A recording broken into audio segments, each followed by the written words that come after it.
Hello everybody, Martin here, back with Legacy Storm. Have not played this in a while. It is my one true love in Legacy, I suppose. I'm still happy playing some other decks, having fun playing Omni show, but I thought I'd give my old gal a whirl. So some things have happened, and some new tech has been introduced to the deck. And this is the list that I'm going to try out. And here you have it, Daze. Some will find this sacrilegious, I think. As far as I know, this approach originated with fellow Storm enthusiast Jonathan Alexander. Shout out to you, Jonathan, if you're watching.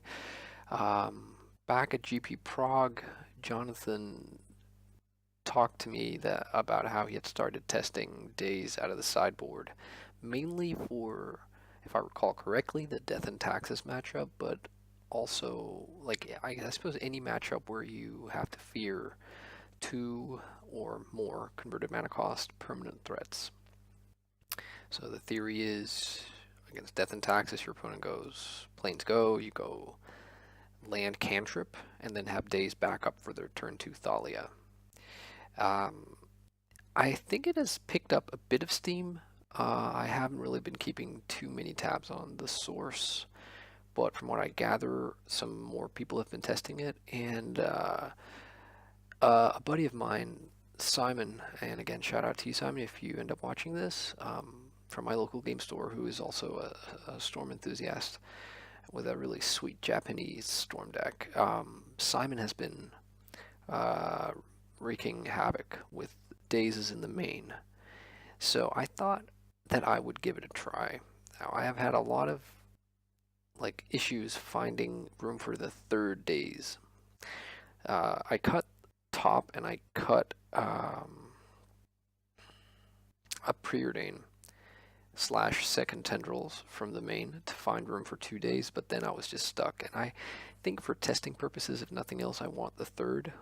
Simon, I think, also recommended me to run 3, but I think it could be correct to run 2, but yeah, for testing purposes, playing this league, I think I'm gonna try 3. So I ended up cutting a Lotus Petal, and I'm not very pleased about that. The reasons were, I don't think any of these 12 blue cards were cuttable. I don't want to go below 8 rituals. I don't want to go below 6 counter spells, though that might be the obvious place to turn to, because we're now upping our disruption count by 3, but critically, Daze doesn't function that well against counter spells. It can if we can get them to counter the non-business spell, Daze on them forcing a ritual while they're tapped out is going to be pretty sweet. But if they just sit on their force, then that's not so good. So I think I still want the 6, and I think 6 is already sort of on the low end of the spectrum, but maybe it could be correct to go down to 5. I haven't had the balls to do that, so to speak. Also, I did not want to cut any of my business spells. I think I'm already 1 business card light, maybe, but I think 9 is fine.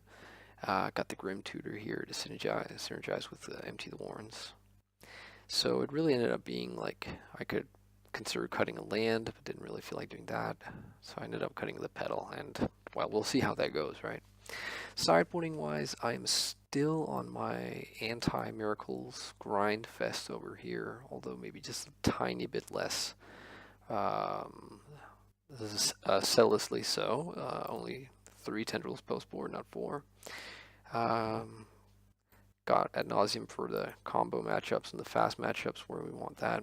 Also against the hate bears, maybe lands also. Got a Singleton Hercules recall just to see if we can end up blowing up some chalices, or but I'm not too hot on going all in on Hercules recall and upping it to 2 or 3, so I'm just gonna try with the 2 here. Singleton's Xander Swarm, just want to see if I can Mize Show and Tell player.